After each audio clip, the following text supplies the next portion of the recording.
जिन लोगों को लगता है कि स्केलिंग वाला मैटर या फिर मार्कशीट में डेटा रिकॉर्ड नॉट फाउंड वाला मैटर बहुत बड़ा इशू है, वो लोग ये वीडियो लास्ट तक ज़रूर देखिए। कई सारे और मुद्दे हैं जो आपके अटेंशन का वेट कर रहे हैं, प्लीज़ देख लीजिएगा पूरा, वरना कोई बात नहीं।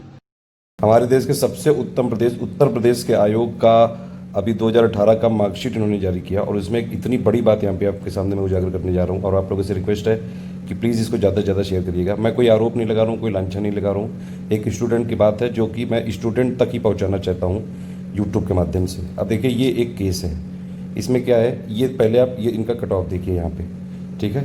ये आप कट ऑफ देखेंगे, ये बिल्कुल ऑफिशियल कट ऑफ है, मेरा कट ऑफ नहीं है, ये कोई ये आयोग ने दिया है, ठीक।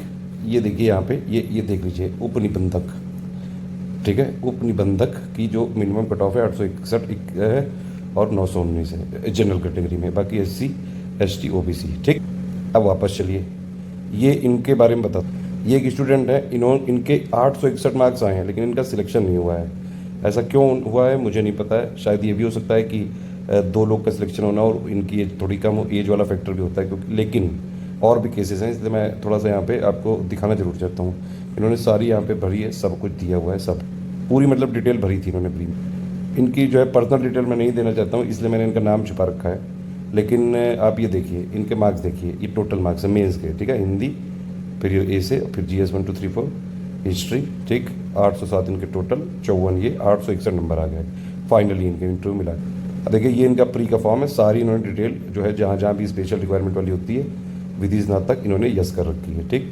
सारी चीज़ें जो भी निबंधक के लिए हैं सब इन्होंने यस कर रखी है, मतलब फॉर्म पूरा भरा था, इनके नंबर भी 861 आए कट ऑफ तक, लेकिन सिलेक्शन नहीं हुई। देखिए ये मेंस में सिलेक्शन इनका हुआ था, ये इन्होंने नोटिफिकेशन दिखाया, ये मेंस का रिजल्ट है और इसमें क्लियर है। देखिए मेंस की जो 2 लिस्ट थी, एक ये डेटा प्रोसेसिंग वाले में, तो इसमें भी ये क्लियर है, ठीक है। और ये जो है टोटल एग्जीक्यूटिव वाला, इसमें भी क्लियर है, ठीक। ये देख सकते हैं आप इनका रोल नंबर, लेकिन इनका फाइनल सिलेक्शन नहीं हुआ है, जबकि उपनिबंधक में मिनिमम कट ऑफ कितना गया था 861। तो ऐसा क्यों हुआ है, ये जो है आयोग अगर चाहे तो जवाब जरूर उनको देना चाहिए। एटलीस्ट स्टूडेंट को ये जानने का हक होना चाहिए कि अगर वो कट ऑफ की रेंज तक गए हैं मिनिमम तक तो क्यों नहीं सिलेक्ट हुए, मतलब कुछ रीज़न तो ज़रूर उनको देना चाहिए, RTI इनको करनी चाहिए।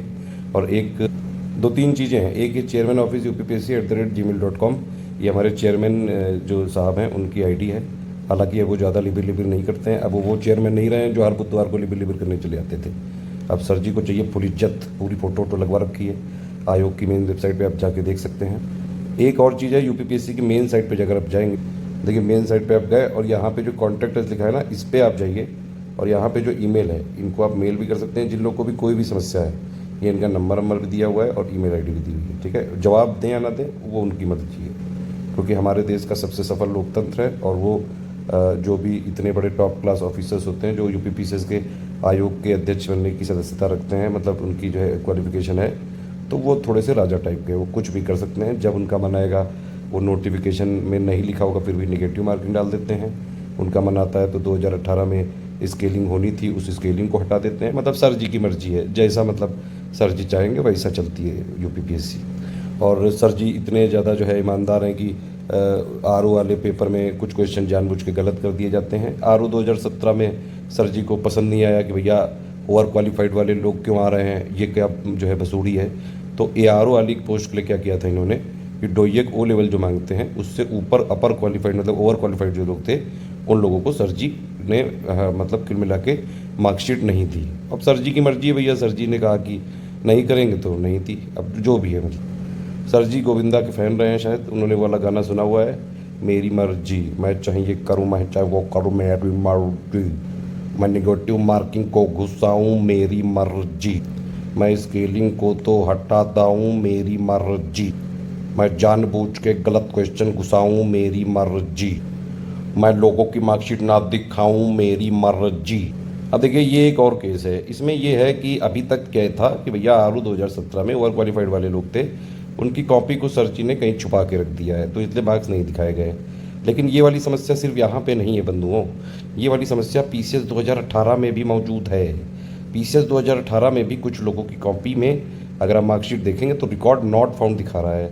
अब ऐसा जानबूझ के किया गया है कि क्यों किया गया है, क्या यहाँ पे चल रही है, आखिर कौन सी ये जो षड्यंत्र वाली चीज़ें चल रही हैं समझ ही नहीं आ रही है।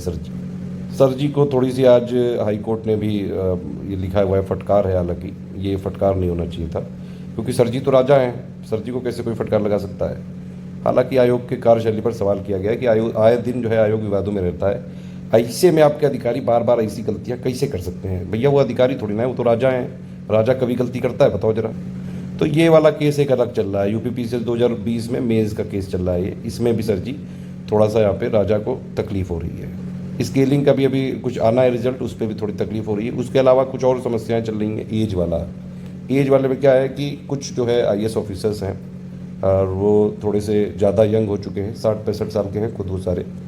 उनसे उनको पता नहीं क्या ऐसी जो है चुल रहती है कि वो जानबूझ के बार बार जो है एक्चुअली मुद्दों को भटकाया जाता है। जब आप स्केलिंग के लिए यहाँ पे जो है आपको एक मुद्दा उठा रहे थे, अब इन्होंने जो है मुद्दे को हटाने के लिए, क्योंकि क्या पता क्या हुआ, क्योंकि वो राजा हैं। अब राजा आदमी चाहे जो डील करे, जैसे भी करे, लोगों को सिलेक्ट रहे, वो भैया उनकी मर्जी, हम लोग क्या कर सकते हैं। तो यहाँ पे उन्होंने जो है दूसरी टीम को लगाया। अब इन्होंने जो है खुद 60-65 साल के हैं, इनके दिमाग जो है शायद इनका अभी अभी जन्म हुआ है, इनके दिमाग का जन्म 60-65 साल में हुआ है। और इन्होंने एक जो है यहाँ पे प्रपोजल दिया है, इससे पहले भी कहे थे, वो कह रहे थे कि 35 साल एज कर देनी चाहिए। अब ये कह रहे हैं ये लोग एक कि भैया 40 से 30 कर दो, और जो गवर्नमेंट जॉब प्रयास करने की है वो अटेम्प्ट, वो आप 2 कर दो बस। तो भैया राजा लोग हैं, अभी जवान ज़्यादा हैं ये लोग, 60-65 के, हम लोग बुढ़ा गए हैं, 20-30 साल के हैं, 30-40 साल। एक्चुअली 40 साल तक आदमी बुढ़ा जाता है, ठीक है। 40 साल से ऊपर में दिक्कत हो जाती है। 40 साल से ऊपर जब होता है, 65 साल में जवान हो जाता है वो। बचपनों में ऐसी गलतियाँ हो जाती हैं, ठीक है। अब 65 साल के हैं, वो बचपन में हैं, तो थोड़े से खेलने खाने के दिन है उनके, तो इसलिए वो कह रहे हैं कि 30 साल तक ही रखो। अब ये कह रहे हैं कि स्टूडेंट के भैया मैं अपेयर हुआ था मेंस में, बट मेरी जो है मेंस नहीं दिखी और ना ही मार्कशीट दिख गई। अब बताइए, ये राजा से पंगा ले रहे हैं। अरे वो राजा हैं भैया, राजा से आप बोल दोगे कि भैया हमको मार्कशीट दिखा दो, याद दोगे यार। इनका केस मैं आपको बता ही चुका हूँ सब पूरा। तो ये सब कुछ छोटी छोटी सी समस्याएं हैं, इनमें आपको ज़्यादा परेशान होने की ज़रूरत नहीं है, क्योंकि आपको पता है कि हम सबसे उत्तम प्रदेश में रहते हैं इंडिया के। और जो हमारे यहाँ पे अध्यक्ष जी हैं हमारे आयोग के, ये देखिए, ये इनको ज़्यादा लिबिर करने की आदत नहीं है। धन्यवाद। मैंने जो भी बातें बोली हैं यहाँ पे, सारी चीज़ें स्टूडेंट ने मुझे बताई थी, मुझे लगा कि मुझे आप लोग को बतानी चाहिए। अगर किसी को जो है मेरी बात बुरी लगी हो तो प्लीज़ अपने घर की जो सबसे मजबूत दीवार हो उसमें 2 घूंसे खूब तेज तेज देना, और समझ लेना मेरा मुंह है। ऑल द बेस्ट, जय हिंद।